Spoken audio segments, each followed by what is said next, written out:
Je suis dans Deutéronome, chapitre 6, et je prends le verset 4, 5 et 6. « Écoute, Israël, l'Éternel notre Dieu est le seul Éternel. Tu aimeras l'Éternel ton Dieu de tout ton cœur, de toute ton âme et de toute ta force. Les commandements que je te donne aujourd'hui seront dans ton cœur. » Et je continue au verset 13. « C'est l'Éternel ton Dieu que tu craindras. C'est lui que tu serviras et c'est par son nom que tu prêteras serment. Vous ne suivrez pas d'autres dieux pris parmi les dieux des peuples qui sont autour de vous, car l'Éternel ton Dieu est un Dieu jaloux au milieu de toi. La colère de l'Éternel ton Dieu s'enflammerait contre toi et il t'exterminerait de la surface de la terre. » Prions notre Dieu. Seigneur, tu es dans ton ciel, mais tu continues à nous parler.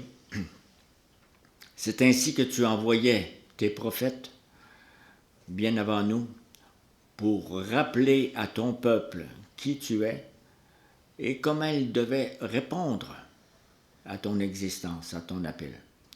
Seigneur, c'est la même chose ce matin. Viens dans ces paroles. Viens nous ramener à toi. Viens faire avec nous, nos pauvres vies, ton peuple. Nous te le demandons en Jésus qui a vraiment tout fait. Amen. Pour ce matin, Dieu est un. Et là, on parle des perfections invisibles de Dieu. Dieu est invisible. Ses perfections sont invisibles aussi. Mais c'est un sujet passionnant. À quoi ressemble Dieu? Il n'y a rien de plus fortifiant pour notre foi, que de grandir dans la connaissance de Dieu. Dans la connaissance de ses qualités qu'il nous communique à nous les humains. Dieu est juste, Dieu est bon, comme nous cherchons la justice et la bonté. Mais il y a aussi c'est la connaissance des qualités qu'il ne peut pas nous communiquer. Dieu est éternel. Il n'a pas de date de naissance. Ce que tout le monde ici doit avoir. Donc, nous ne serons jamais éternels. Donc, mais tout ça, on tire un grand avantage de connaître Dieu, parce que nous sommes ses enfants. Il nous a placés dans son alliance, spécialement pour que nous apprenions à mieux le connaître. Commençons à considérer une qualité de Dieu, il est un. Et son unité, ça se comprend de deux façons. D'abord, il n'a pas d'autre Dieu que l'Éternel. Il est le seul, il est unique. Donc, on pourrait dire qu'il est numériquement un. Il n'est pas deux, il est un. Deuxième considération, c'est qu'il n'y a pas de contradiction en lui-même. Il est unifié, on ne peut pas le séparer en morceaux, ni trouver des contradictions dans Dieu. Donc, c'est plus il est qualitativement un. Un exemple, quand vous goûtez un gâteau, est-ce que votre première bouchée, vous goûtez les œufs, et votre deuxième bouchée, vous goûtez la farine qui est dans le gâteau? Si vous ne pouvez pas séparer les ingrédients qui ont été dans la recette de ce gâteau-là. Et même en Dieu, vous ne pouvez pas retirer sa justice sans toucher à sa miséricorde. Les deux sont unis, bien. Donc Dieu est constamment juste et constamment miséricordieux. Mais pour l'étudier, il faut séparer un peu. C'est notre façon humaine de comprendre. Mais on ne peut pas dire « Dieu était sévère pour moi hier » ou « aujourd'hui, Dieu m'a pardonné ». C'est le même Dieu. Reprenons le premier sens, le sens numérique. Il n'existe pas d'autre Dieu que notre Dieu. Vérité profonde. Mais vous savez que ces paroles-là ont été dites par Moïse il y a plusieurs centaines d'années et aujourd'hui même, on doit les redire. Parce qu'il est donc essentiel que l'Église continue de confesser avec force cette vérité au sujet de Dieu, pour la plus grande gloire de Dieu et pour notre plus grand bien. Cette caractéristique de Dieu, c'est simple, mais c'est très profond en même temps. Il y a juste un Dieu. La Bible nous le dit clairement. On l'a redit tantôt. Écoute Israël, l'Éternel, notre Dieu, l'Éternel est le seul Éternel. Et vous connaissez les gens d'origine juive aujourd'hui, c'est leur bonjour, ça. Ils ont toujours ça à la main. Nous autres, on dit bonjour aux gens, salut, et les autres, ils disent écoute Israël, l'Éternel, notre Dieu est le seul Éternel. Le Nouveau Testament en parle aussi, pas seulement les Juifs. L'apôtre Paul écrit aux Corinthiens, « Nous savons qu'une idole n'est rien dans le monde et qu'il n'y a qu'un seul Dieu. » Notre Dieu est absolument unique. Il n'y a aucune personne, il n'y a aucune chose dans le monde qui soit comparable à lui ou qui puisse prétendre être son égal. Et cette déclaration-là s'oppose à ce que nous appelons le polythéisme. Vous me dites, il sort ces grands mots ce matin. Les idoles sont des faux dieux inventés par les hommes. Et on les appelle, beaucoup de personnes disent, ce sont nos dieux, mais c'est des supposés dieux, c'est des faux. Au psaume 96, le psalmiste dit, « L'Éternel est grand et digne de recevoir toute louange. Il est redoutable plus que tous les dieux. » En effet, tous les dieux des peuples ne sont que des faux dieux, alors que l'Éternel a fait le ciel. Dans la Bible, les idoles, vous connaissez les noms qu'on leur donne? Vanité, honte, vide, confusion, vent. Si ça vous intéresse de choisir là-dedans celui qui va donner un sens à votre vie. Ceux qui les imaginent ou qui les fabriquent ressemblent à ces idoles-là.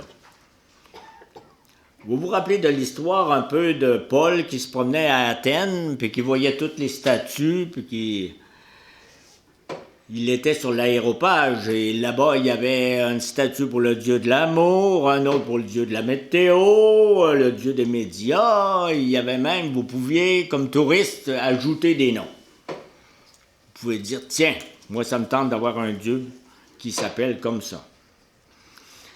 Ésaïe avait déjà qualifié cette façon de faire. Ils ne sont tous que tromperies, ils ne fabriquent que du vide.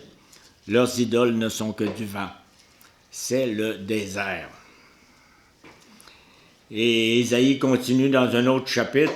Ceux qui façonnent des sculptures sacrées ne sont tous que vides. Et celles qui font leur plus grand plaisir ne servent à rien. Mais on se demande, parce qu'on ne fait pas beaucoup de ça aujourd'hui, hein, quand on regarde, mais je pense que c'est à réfléchir. Parce qu'il y a une autre, croyance, une autre perversion qu'on appelle plutôt panthéisme. Vous dites un autre terme difficile à comprendre. Le panthéisme, il s'imagine une unité divine qui est fusionnée à l'ensemble de l'univers. Vous connaissez ces expressions-là encore aujourd'hui. Adorons le Dieu Soleil, la déesse Terre, la mer est divine, elle est sacrée. Il faut sauver la végétation, pas à cause de la beauté ou de la matière ligneuse, mais parce que c'est Dieu. Le Dieu forêt. Le Dieu est présent dans sa création. C'est une fausse unité, parce qu'elle efface toute distinction entre le Créateur et les créatures. Donc, si nous effaçons cette différence-là entre Créateur et créature, nous n'adorons plus le seul Dieu qui est Créateur du monde. D'ailleurs, longtemps avant nous, l'apôtre Paul, dans l'Épître aux Romains, il écrivait « Ils ont adoré et servi la créature au lieu du Créateur. » C'était clair. Pour Paul, il y avait créature, créateur, c'était pas dans le même gâteau, c'était pas mélangé. Le fait que Dieu soit le seul Dieu signifie que toute chose vienne de lui, que toute chose dépende de lui. Mais de quelle manière Dieu nous a-t-il révélé qu'il est le seul Dieu? Bien sûr, il le dit par sa parole, mais aussi par ses œuvres. D'abord, il nous l'a montré très clairement à la création. Et l'apôtre Paul, encore une fois, l'explique aux gens d'Athènes. Il dit, « Le Dieu qui a fait le monde et tout ce qui s'y trouve est le Seigneur du ciel et de la terre. Et il n'habite pas dans des temples faits par la main de l'homme. » Mais Dieu s'est surtout montré dans son œuvre de rédemption.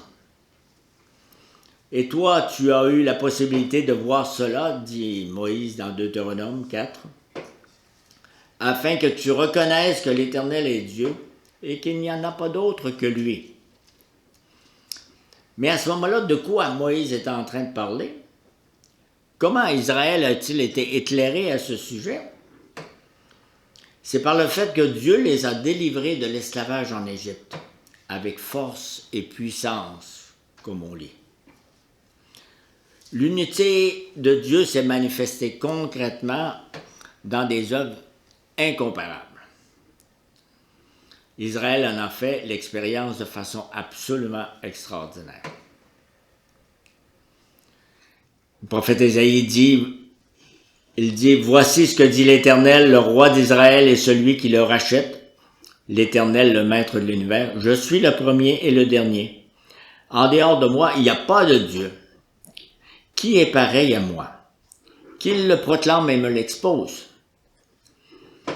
Et vous savez que la grande façon de montrer la force de sa voix, c'est quand il a vaincu les plus forts du monde à ce moment-là, ceux qui gardaient les Égyptiens qui gardaient les Hébreux en esclavage. Et le fait que Dieu soit le seul Dieu devient encore plus clair dans la personne et l'œuvre incomparable de Jésus-Christ. Et Paul le dit en écrivant à Timothée, il dit, en effet, il y a un seul Dieu, il y a aussi un seul médiateur entre Dieu et les hommes, un homme, Jésus-Christ. Jésus lui-même, quand il a parlé à son Père, la grande prière avant son sacrifice, il disait dans Jean chapitre 17, « Or la vie éternelle, c'est qu'ils te connaissent, toi le seul vrai Dieu, et celui que tu as envoyé, Jésus-Christ. » Il n'y a pas d'autre que Jésus qui nous fasse connaître la grâce de Dieu et qui nous fasse vivre à nouveau en paix et en communion avec le seul vrai Dieu.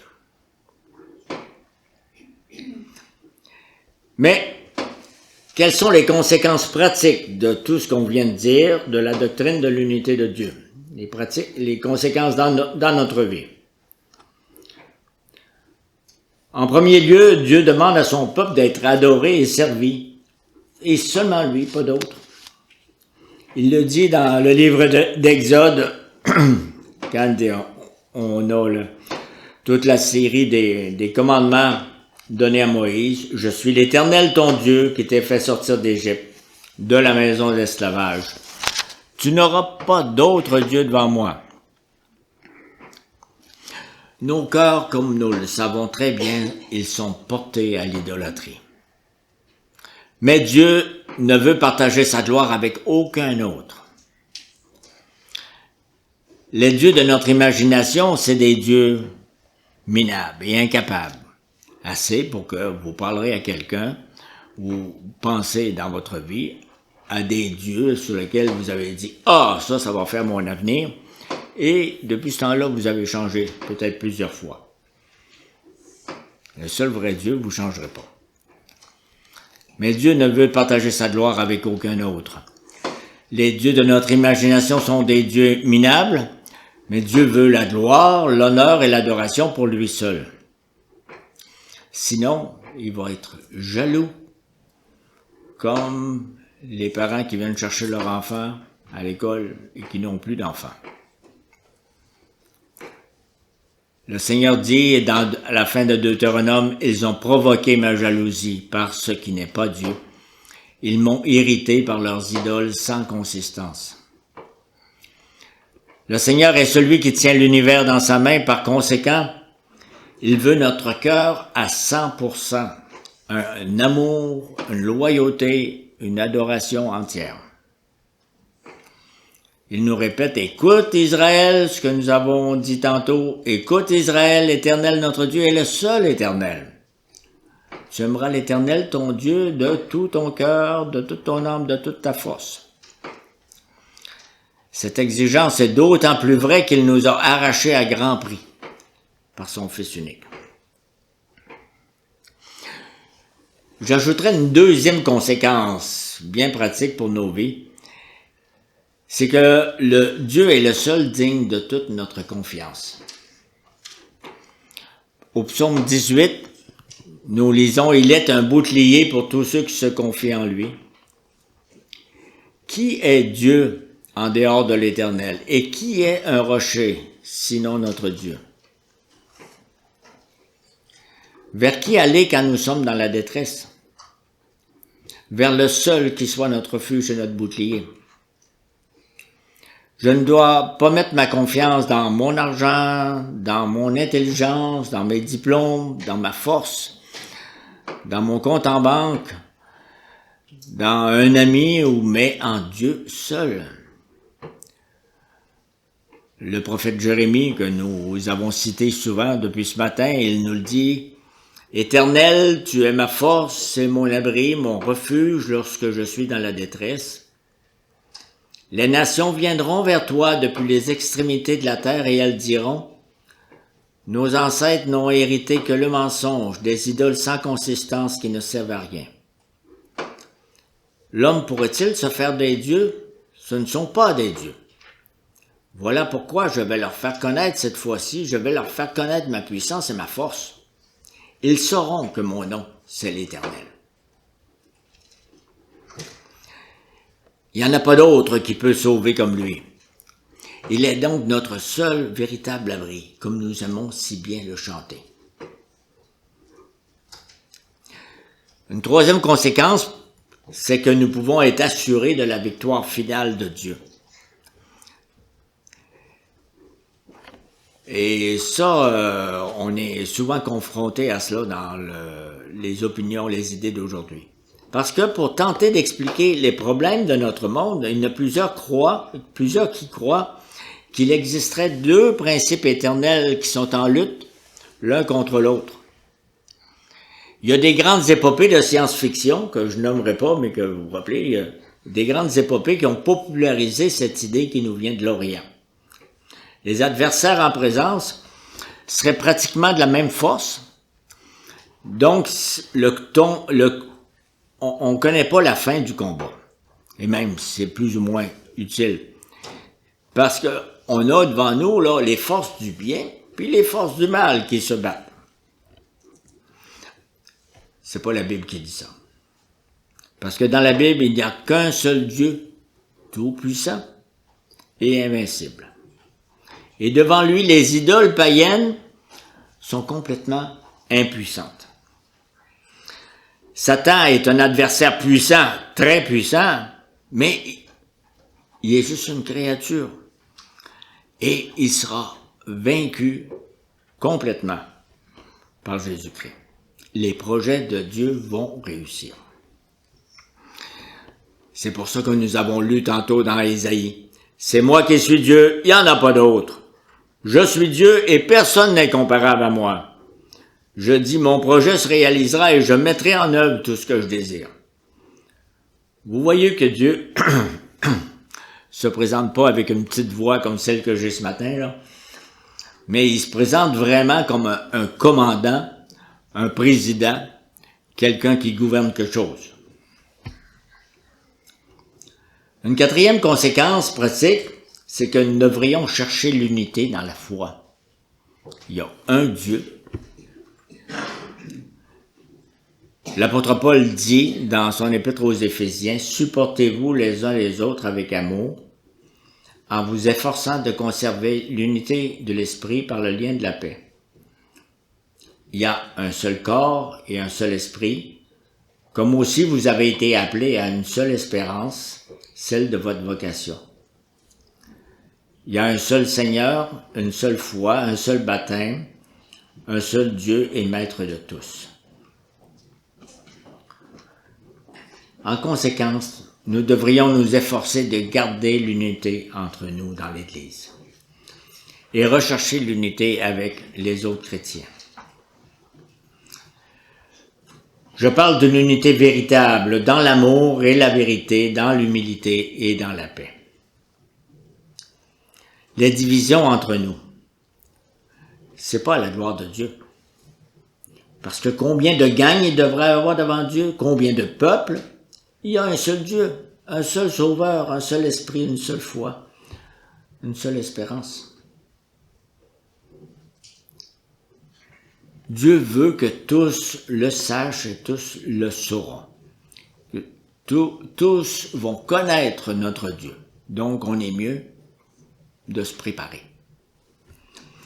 Dans Isaïe, chapitre 45, il dit « C'est moi qui suis l'Éternel, il n'y en a pas d'autre. À part moi, il n'y a pas de Dieu.